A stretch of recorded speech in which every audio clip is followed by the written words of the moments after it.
बीड जिल्ह्यातील मसाजोग गावाचे सरपंच संतोष देशमुख यांचे 9 डिसेंबर रोजी अपहरण करून हत्या करण्यात आल्याची धक्कादायक घटना उघडकीस आली। जातीय वादातून ही हत्या करण्यात आल्याचा आरोप केला जातोय, परंतु संतोष देशमुख यांचे भाऊ धनंजय देशमुख यांनी आज याबाबत खुलासा केलाय। संतोष देशमुख यांची जातीय वादातून हत्या झाली नसल्याचं त्यांनी आज स्पष्ट केलंय।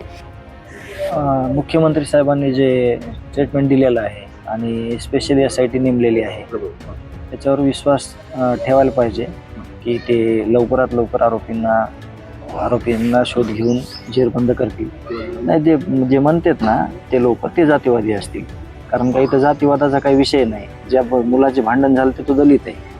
आणि मी तुम्हाला सकाळी पण एक सांगितलं होतं की ज्या जातीचा जे मुख्य आरोपी आहे, जो ज्या जातीचा आहे त्याच जातीचा व्यक्ती, त्याचं पूर्ण कुटुंब माझी शेती वाहतात 22 वर्षापासून। त्याच्यामुळे जातीवादाचा काही संबंधच येत नाही।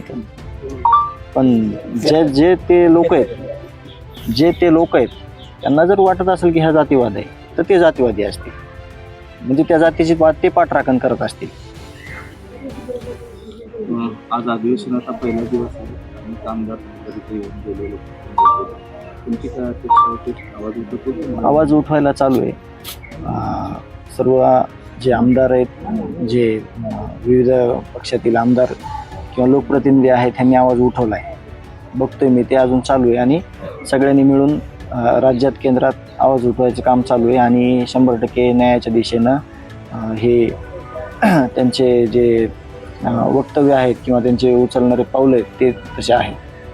ते सांगतील आता काय ह्याच्यात न्याय येते। आता त्यांना मंत्रिमंडळात, म्हणजे मंत्री आहेत ना ते, आता मंत्रिमंडळात आहेत ते, तर ते त्यांच्याकडं ते काही एखाद्या कुठल्या जातीचे किंवा त्याच्यासाठी त्या सभागृहात नाही आहे। त्याच्यामुळे जे माझ्यावर अन्याय झालेला आहे, माझ्या भावाचा खून केलेला आहे, माझ्या भावाची हत्या केलेली आहे, तर ते त्याच्यावर काय पाऊल उचलतात त्याच्याकडं म्हणजे बघावं लागेल, वाटकी काय म्हणतात ते काय करतात आपल्याला ते नाही सांगता येणार। पण आता जे बीड जिल्ह्यातले 2 मंत्री आहेत ते 100% पाऊल उचलतील आणि यांना समर्थन देतील। दरम्यान या प्रकरणी देवेंद्र फडणवीसांनी SIT नेमण्याचे आदेश दिले आहेत। ते म्हणाले होते की मी या प्रकरणात लक्ष घातलं असून सर्वांना नीट करणार, कोणालाही सोडणार नाही।